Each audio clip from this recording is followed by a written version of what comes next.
दशमश्रेण्याः मणिका इति संस्कृताभ्यासपुस्तकस्य अनुशिक्षणे भवतां स्वागतम्। अद्य वयं चतुर्थाभ्यासस्य द्वितीयं भागं पठामः। अस्मिन् भागे वयं शत्रुशानच् प्रत्ययौ पठामः। शत्रुशानच् प्रत्यययोः पठनात् पूर्वं किञ्चित् धातोः विषये जानीमः। मित्राणि, धातवः द्विविधाः भवन्ति। परस्मैपदिनः धातवः, आत्मनेपदिनः धातवः च। परस्मैपदिनः धातवः येषां धातूनाम् अन्ते ति, तः, अन्ति इत्यादि प्रत्ययाः भवन्ति, ते धातवः परस्मैपदिनः भवन्ति। यथा पठ धातुः पठति, पठतः, पठन्ति। लिख धातुः लिखति, लिखतः, लिखन्ति। भू धातुः भवति, भवतः, भवन्ति इत्यादयः। आत्मनेपदिनः धातवः येषां धातूनाम् अन्ते अते, एते, अन्ते इत्यादि प्रत्ययाः भवन्ति, ते धातवः आत्मनेपदिनः भवन्ति। यथा एध् धातुः एधते, एधेते, एधन्ते। वृद्ध धातुः वर्धते, वर्धेते, वर्धन्ते। लभ धातुः लभते, लभेते, लभन्ते इत्यादयः। परस्मैपदी धातुभ्यः शत्रुप्रत्ययः भवति। यथा छात्रः पठन् लिखति, महिला नृत्यन्ती गायति, यानं गच्छत् अस्ति। शत्रुप्रत्ययस्य रूपाणि भवन्ति पुल्लिङ्गे भवत् शब्दवत्, स्त्रीलिङ्गे नदी शब्दवत्, नपुंसकलिङ्गे जगत् शब्दवत् च। आत्मनेपदी धातुभ्यः शानच् प्रत्ययः भवति। यथा शिशुः एधमानः अस्ति, बालिका एधमाना अस्ति, फलम् एधमानम् अस्ति। शानच् प्रत्ययस्य रूपाणि भवन्ति पुल्लिङ्गे रामशब्दवत्, स्त्रीलिङ्गे लताशब्दवत्, नपुंसकलिङ्गे फलशब्दवत् च। अस्माभिः नवमकक्ष्यायां शत्रुप्रत्ययस्य विषये यत् पठितं तस्य इदानीं पुनरावृत्तिं कुर्मः। उदाहरणम् अनुसृत्य शत्रुप्रत्ययान्तपदैः वाक्यद्वयं योजयामः। प्रथमं वाक्यम् अस्ति बालकः पठति, बालकः लिखति इति वाक्यद्वयम् अस्ति। अधुना वाक्यद्वयम् अपि शत्रुप्रत्ययं योजयित्वा एकस्मिन् वाक्ये लिखामः। शत्रुप्रत्ययं योजयित्वा वाक्यं भवति पठन् बालकः लिखति इति। बालकः इति पदं पुल्लिङ्गे एकवचने च वर्तते, अतः पठन् इति शत्रुप्रत्ययान्तं पदम् अपि पुल्लिङ्गे एकवचने च वर्तते। यतोहि शत्रुप्रत्ययान्तं पदं कर्तुः विशेषणं भवति। द्वितीयं वाक्यं वर्तते बालिका पठति, बालिका लिखति इति वाक्यद्वयं वर्तते। अधुना वाक्यद्वयमपि शत्रुप्रत्ययं योजयित्वा एकं कुर्मः। शत्रुप्रत्ययं योजयित्वा वाक्यं भवति पठन्ती बालिका लिखति। बालिका इति पदं स्त्रीलिङ्गे वर्तते, अतः पठन्ती इति पदमपि स्त्रीलिङ्गे वर्तते। तृतीयं वाक्यं वर्तते शिक्षकः शिक्षयति, शिक्षिका फलं दर्शयति।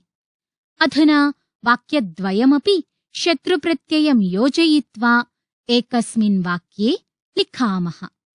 शत्रुप्रत्ययं योजयित्वा वाक्यं भवति शिक्षयन् शिक्षकः फलं दर्शयति।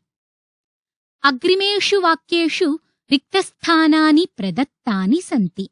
अधुना तानि रिक्तस्थानानि शत्रुप्रत्ययान्तपदेन पूरयामः। चतुर्थं वाक्यं वर्तते शिक्षिका शिक्षयति, शिक्षिका फलं दर्शयति। अत्र शिक्षयति इति प्रथमं क्रियापदं, दर्शयति इति द्वितीयं क्रियापदं। वाक्यद्वये शिक्षिका इति कर्तृपदम् अस्ति। एतत् पदं स्त्रीलिङ्गप्रथमाविभक्तेः एकवचने वर्तते। अतः शिक्षयति इति पूर्वक्रियापदस्य स्त्रीलिङ्गशत्रुप्रत्ययान्तं पदं भवति शिक्षयन्ती इति। शिक्षयन्ती इति शत्रुप्रत्ययान्तं पदं शिक्षिका इति शब्दस्य विशेषणम् अस्ति। अधुना शिक्षयन्ती इति पदं रिक्तस्थाने पूरयामः। अधुना वाक्यं भवति शिक्षयन्ती शिक्षिका फलं दर्शयति। पञ्चमं वाक्यं वर्तते बालकः धावति, बालकः हसति। धावति इति क्रियापदस्य पुल्लिङ्गशत्रुप्रत्ययान्तं रूपं किं भवति? धावति इति क्रियापदस्य पुल्लिङ्गशत्रुप्रत्ययान्तं रूपं भवति धावन् इति। बालकः इति शब्दः पुल्लिङ्गप्रथमाविभक्तेः एकवचने अस्ति। अतः धावन् इति रूपमपि पुल्लिङ्गप्रथमाविभक्तेः एकवचने वर्तते। अधुना रिक्तस्थाने धावन् इति पदं पूरयामः। अधुना वाक्यं भवति धावन् बालकः हसति। षष्ठं वाक्यं वर्तते बालिका धावति, बालिका हसति। धावति इति क्रियापदस्य स्त्रीलिङ्गे शत्रुप्रत्ययान्तं रूपं किं भवति? धावति इति क्रियापदस्य स्त्रीलिङ्गे शत्रुप्रत्ययान्तं रूपं भवति धावन्ति। बालिका शब्दः प्रथमाविभक्तौ एकवचने अस्ति। अतः धावन्ति इति पदे अपि प्रथमाविभक्तिः एकवचनं भवति। रिक्तस्थाने धावन्ति इति पदं पूरयामः। वाक्यं भवति धावन्ती बालिका हसति। सप्तमं वाक्यं वर्तते गौरवः गच्छति, गौरवः आचार्यं नमति। गच्छति इति क्रियापदस्य पुल्लिङ्गशत्रुप्रत्ययान्तं किं रूपं भवति? गच्छति इति क्रियापदस्य पुल्लिङ्गशत्रुप्रत्ययान्तं रूपं भवति गच्छन् इति।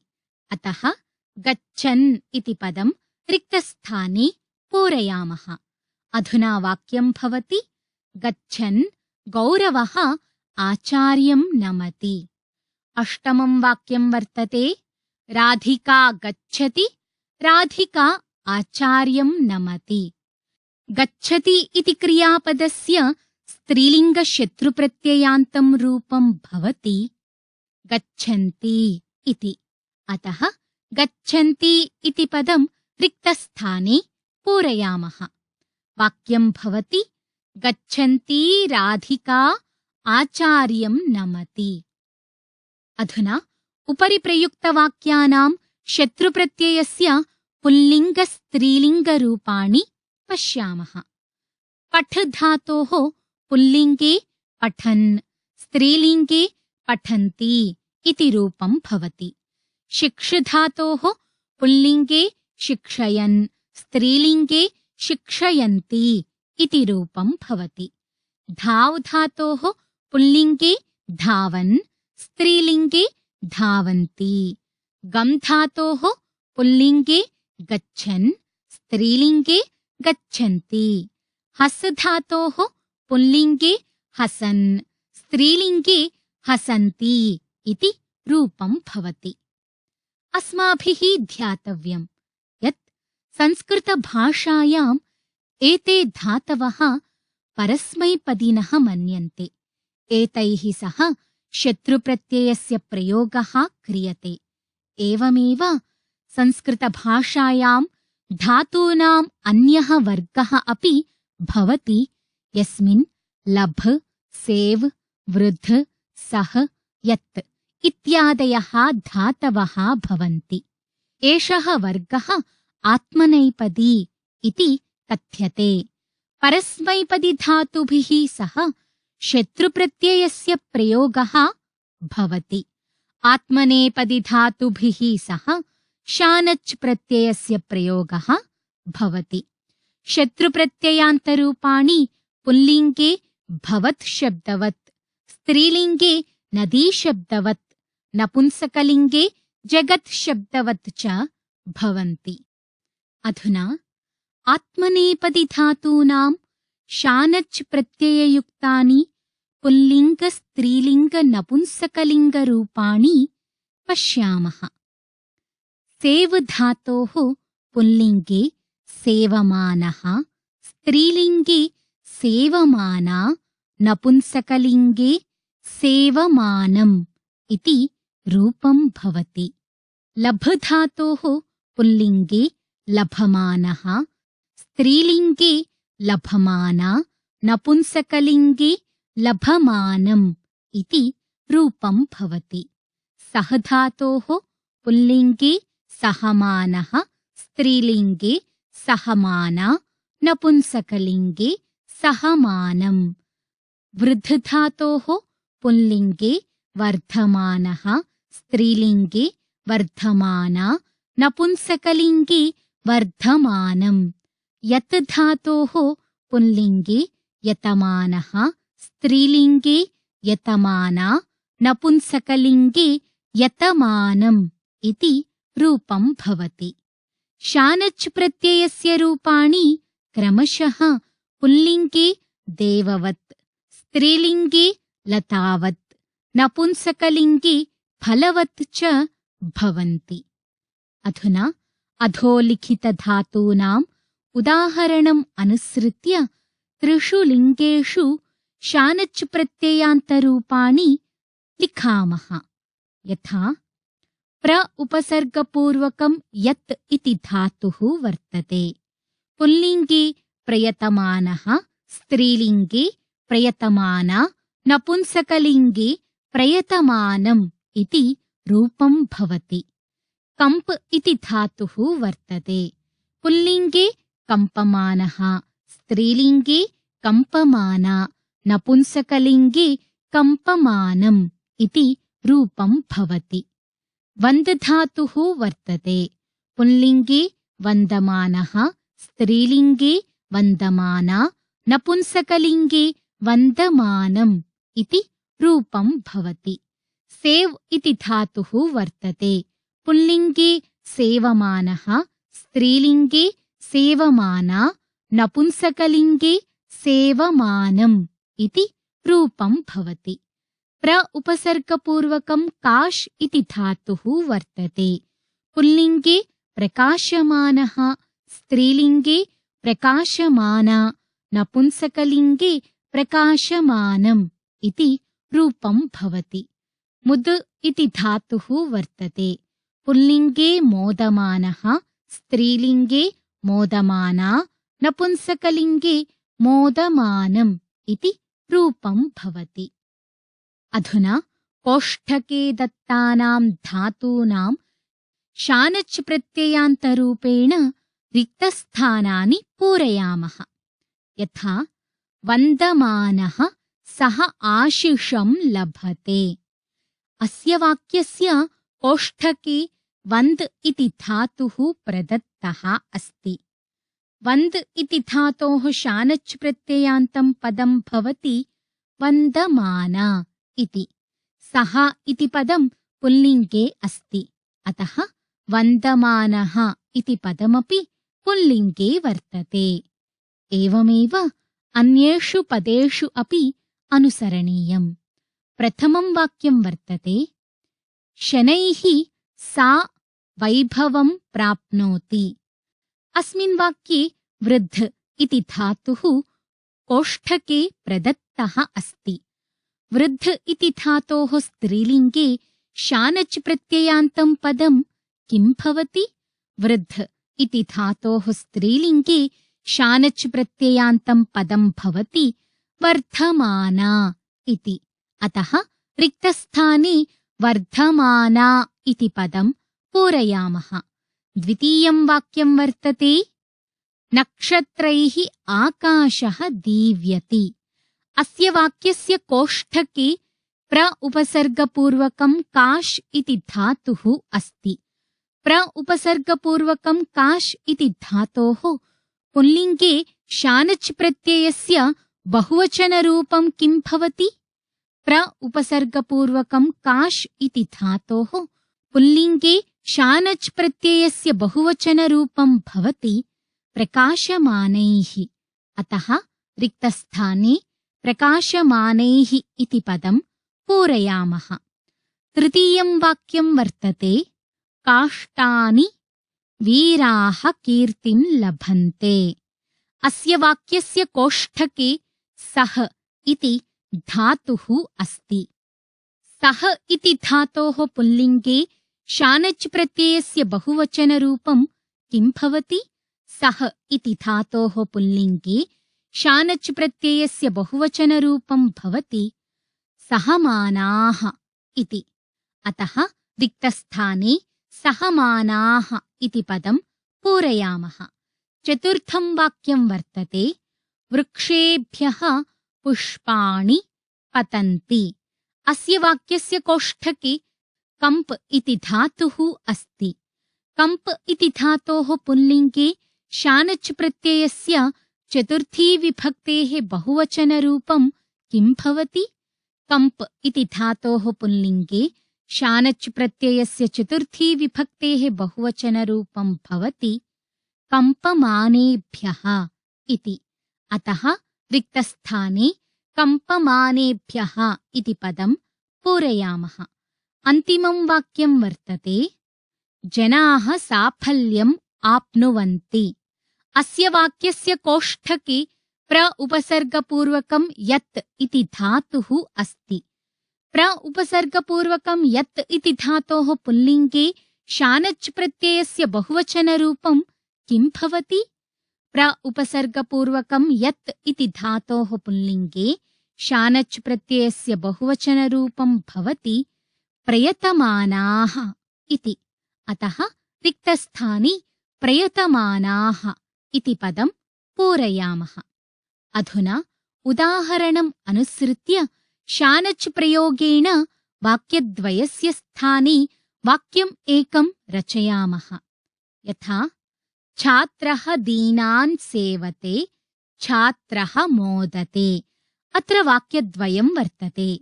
अधुना अनयोः एकं वाक्यं कुर्मः। प्रथमे वाक्ये क्रियापदं वर्तते सेवते इति। सेवते इति क्रियापदस्य पुल्लिङ्गे शानजन्तं पदं भवति सेवमानः।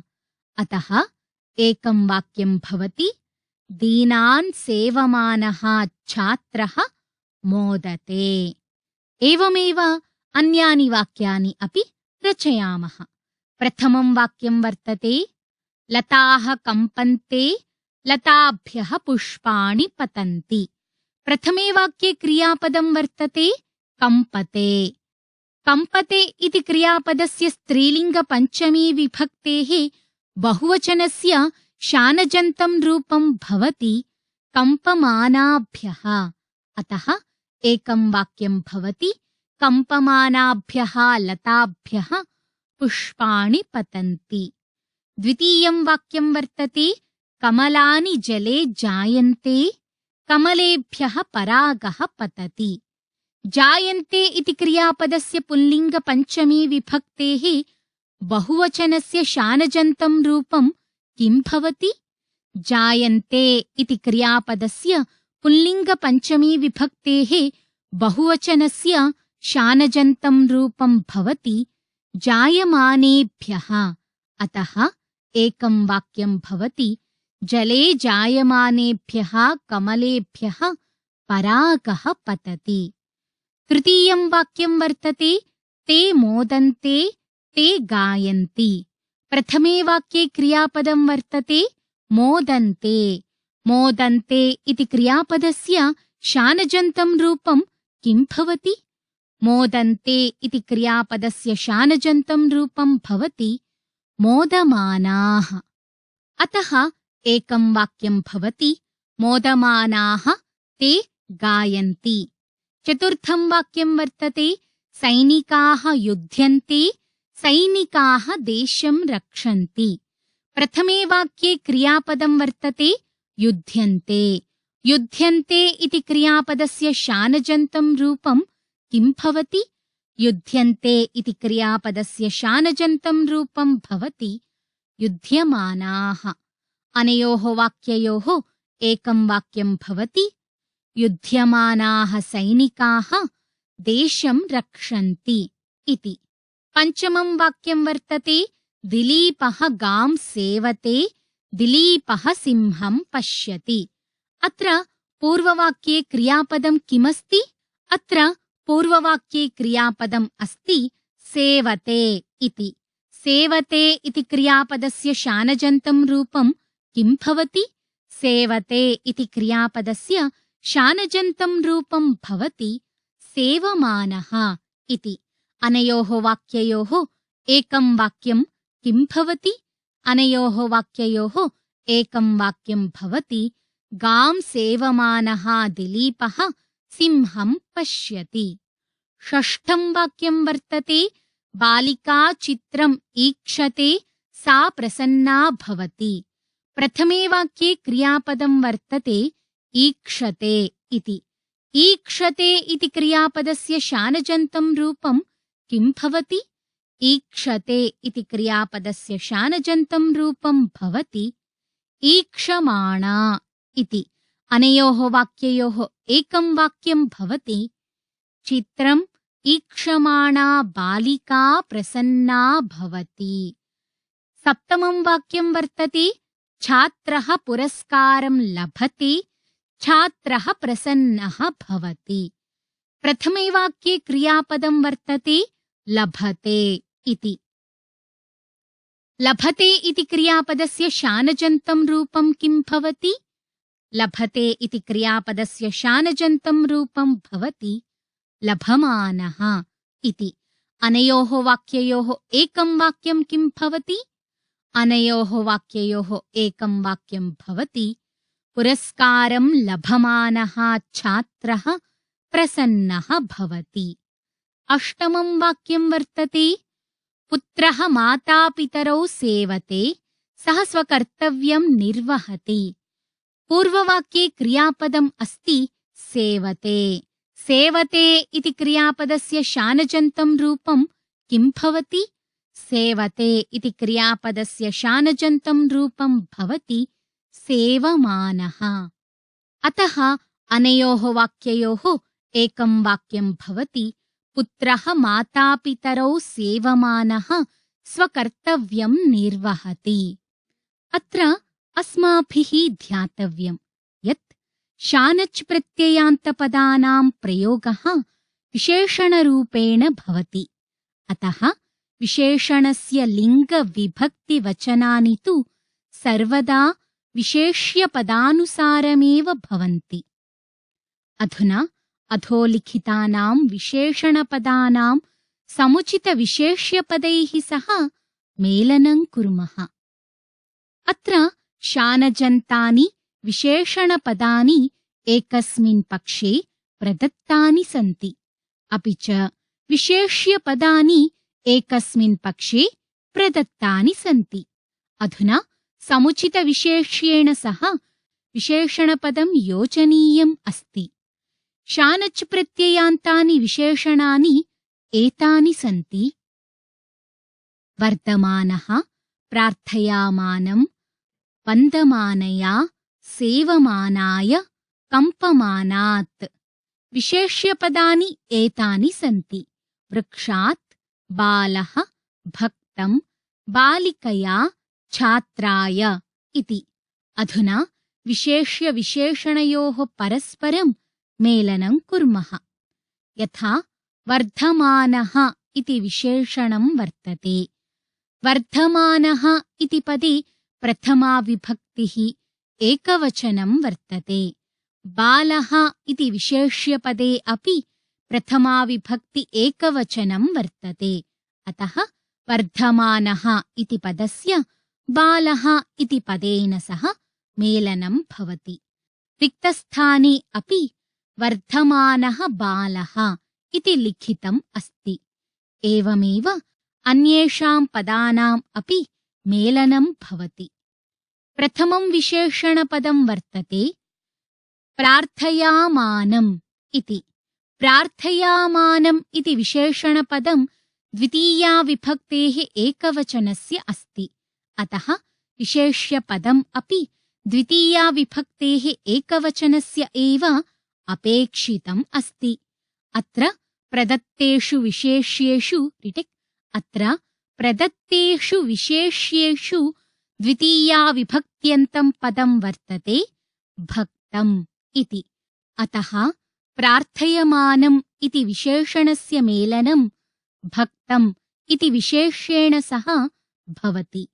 अधुना रिक्तस्थाने प्रार्थयमानं भक्तम् इति लिखामः।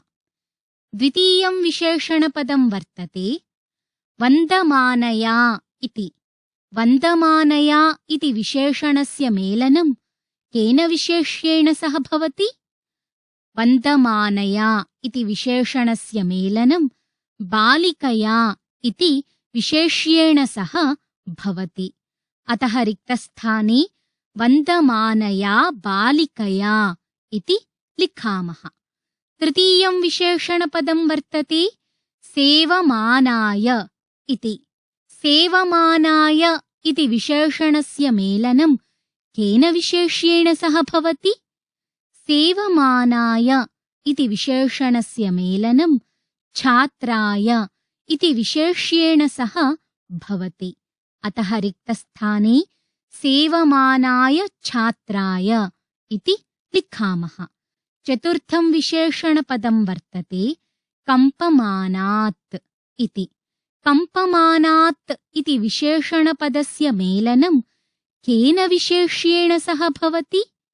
कम्पमानात् विशेषणपदस्य मेलनं वृक्षात् इति विशेष्येण सह भवति। अतः रिक्तस्थाने कम्पमानात् वृक्षात् इति लिखामः। मित्राणि, अस्मिन् भागे अस्माभिः अधीतं यत् धातोः भेदद्वयं भवति। परस्मैपदी धातुः, आत्मनेपदी धातुः इति। वर्तमानकालिकप्रत्ययौ अपि द्वौ भवतः। एकः शत्रुप्रत्ययः, द्वितीयः शानच् प्रत्ययः च। शत्रुप्रत्ययस्य प्रयोगः परस्मैपदी धातुभिः सह भवति। शानच् प्रत्ययस्य प्रयोगः आत्मनेपदी धातुभिः सह भवति। शत्रुशानच् प्रत्ययौ विशेषणत्वेन प्रयुज्येते। शत्रुप्रत्ययस्य रूपाणि पुल्लिङ्गे भवत् शब्दवत्, स्त्रीलिङ्गे नदीशब्दवत्, नपुंसकलिङ्गे जगत्वत् च भवन्ति। शानच् प्रत्ययस्य रूपाणि पुल्लिङ्गे रामवत्, स्त्रीलिङ्गे लतावत्, नपुंसकलिङ्गे च फलवत् भवन्ति। एतावता अस्माभिः चतुर्थपाठस्य द्वितीये भागे शत्रुशानच् प्रत्ययौ पठितौ। अग्रिमे भागे पुनः मिलामः। भवतु तावत् शुभमङ्गलम्। धन्यवादः।